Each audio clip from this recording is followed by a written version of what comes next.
29 vjeçari Ermir Dedja është ekzekutuar me breshëri automatiku një orë pas mesit të natës në Durrës.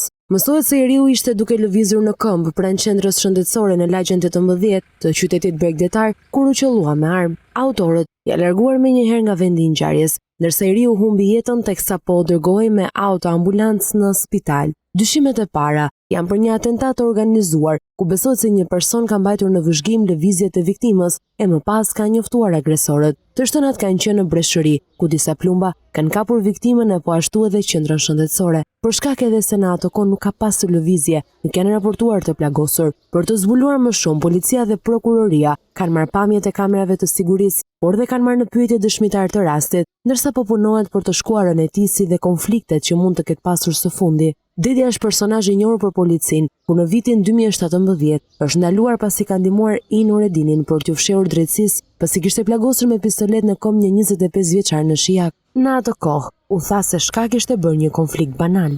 Në vitin 2015 ai është ndaluar për shitje të lëndëve narkotike. Edhe në atë kohë ai era prej një operacioni policor ku blerja e drogës ishte në mbikëqyrjen e bluve. Megjithatë, mësohet se prokuroria ka nisur hetimet në disa pista ku do të jenë verifikimet e mëtejshme që do të zbardhë shkaqet e ngjarjes së rënd.